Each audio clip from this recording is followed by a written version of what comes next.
Welcome, Dr. James Beckett, Sports Card Insights. This is another episode about listener questions. I've had a number of those, and I number them differently to keep track on my own of when I did what, and I don't necessarily put in the show notes what the exact 8 questions are, because sometimes they're not even questions as much as comments or concepts. But still, I love it when people send in YouTube comments or on the podcast website or just to doctorjamesbeckett@gmail.com. There's different ways. I've gotten some through Instagram as well with some presence there.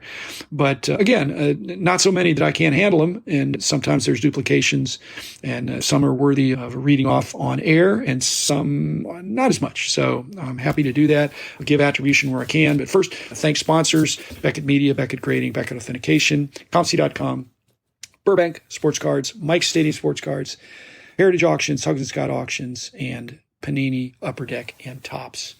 So, first question or comment of the 8 was from ASMR People.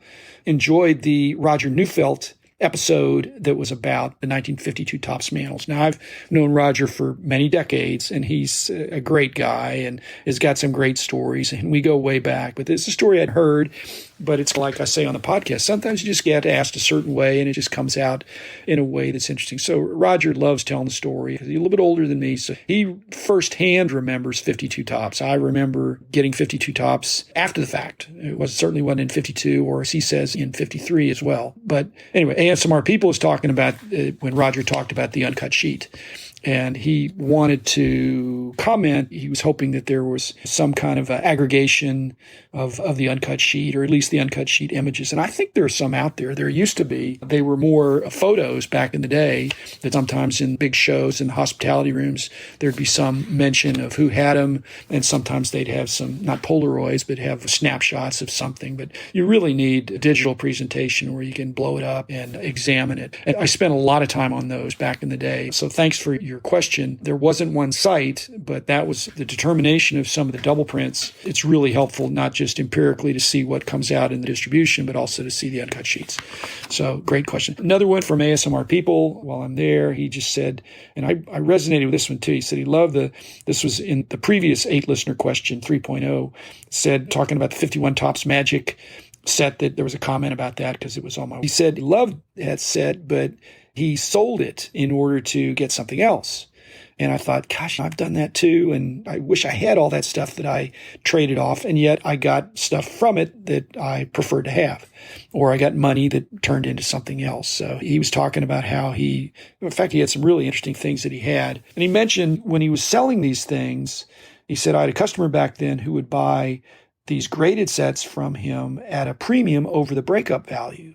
And as you recall, if you were there back in the day, the price guides, and again, this wasn't an artifact, it's the way it was. Generally, a complete set sold at a discount to the break value. If you added up the price of each individual card, the complete set, you'd think there'd be a premium, but in the ungraded fashion, there normally wasn't. You normally would get a discount. And grading has changed all that now. Sometimes the breakup value of the set is worth a lot more because some people just really want to have that. So that was a good memory. So thanks, ASMR People. Okay, got a couple of comments here. First one from John Doe, which is an interesting name, which is the name that's not a name, but mentioning, following up on the Dennis Walker episode that I did with Sean. And Dennis Walker was a mystery man. And he said, so he had a lot of comments about that, but mainly he was directing me to the link, and it's on YouTube, that I think you could probably just Google. It's a Dennis Walker. It's a Unsolved Mysteries with Robert Stack. And so he said they'd go to the Dennis Walker portion at the 32-minute mark. And I did that. And I do remember that I saw that at the time. But gosh, it's been 30 plus years. Again, it's one of life's mysteries. And when you watch that episode, and I encourage you to go to it. It's free on YouTube. The guy had 2 Wagners. And then the values that are quoted in these videos about what he had amassed, which was a very impressive collection, but what they were worth, you could add a 0 to most of those things, or 2 zeros in some cases.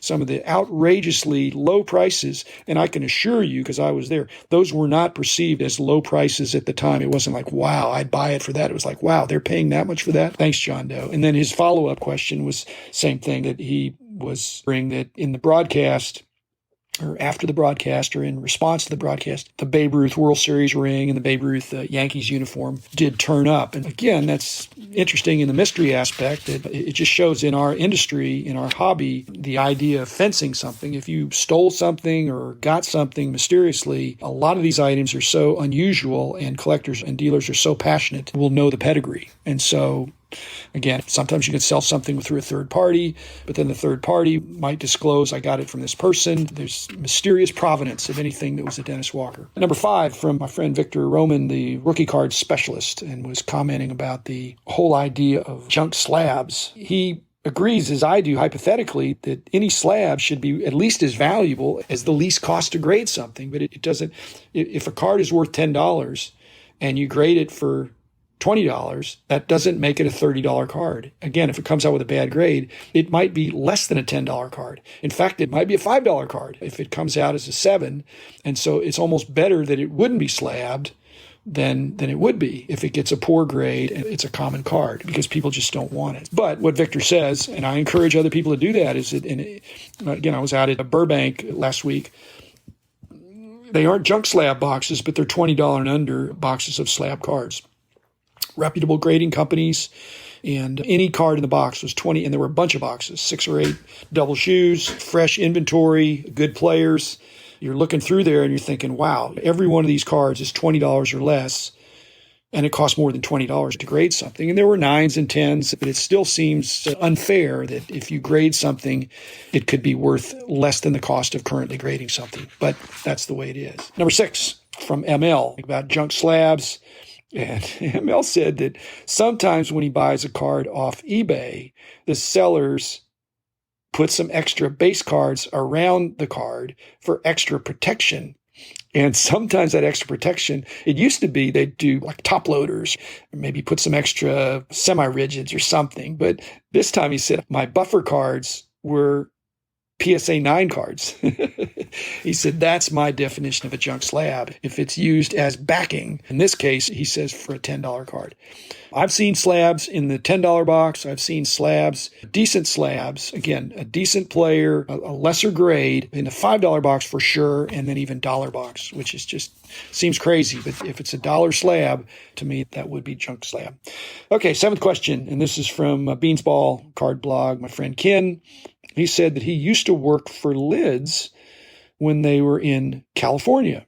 And he was mentioning that by implication, each state is a little bit different in the way they handle retail, let's say. And there's different restrictions. There's different sales tax kind of considerations. He mentioned union and non-union, and there's state income tax. Every state has different rules and restrictions about hiring and firing employees. And so where you do business matters. Lids is a division of Fanatics. And so with a very large company like that's going to have a presence in many states, they're going to deal with it.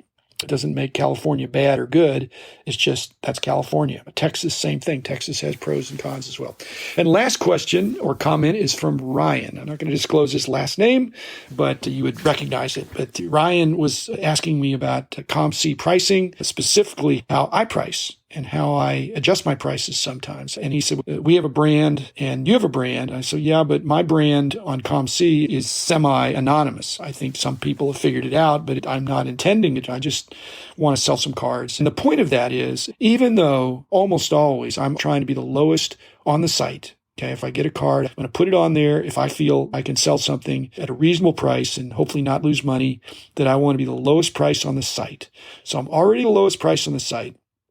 And I do accept or consider offers. So for every 100 cards I sell, 90% of them probably people just buy it. Again, I'm already the lowest one.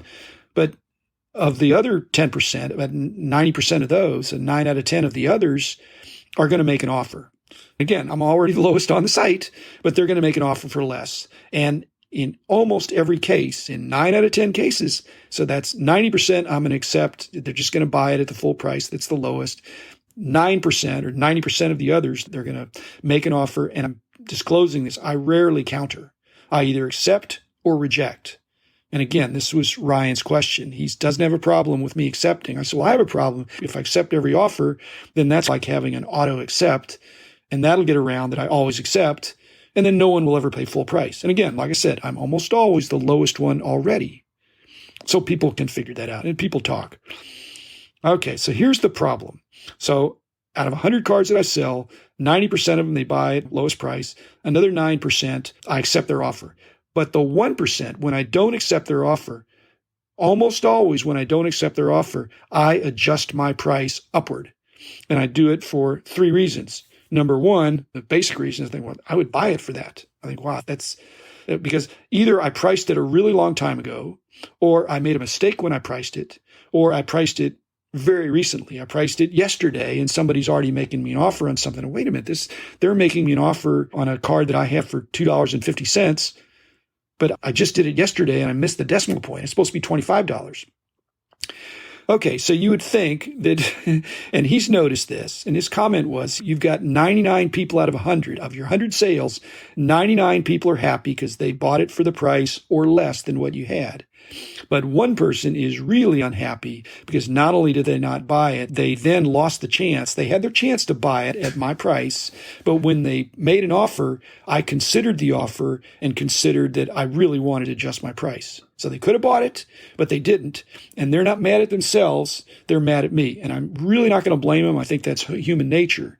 But again, in the world we live in, if 99 people are happy and one is unhappy, you're going to hear from the unhappy person. And even if you're semi-anonymous, people just don't like it. But it is my prerogative, and I'm not reneging on anything. I'm offering something for sale, and if you say, I'll take it, then you got it. And if you say, would you take something, I'm able to say, no, I'm not going to take that. And actually, I'm reconsidering. I'm going to raise my price on that. So I'm apologizing in advance for that, but I'm trying to explain that if it damages my brand, it's damaging the brand of my ComC account.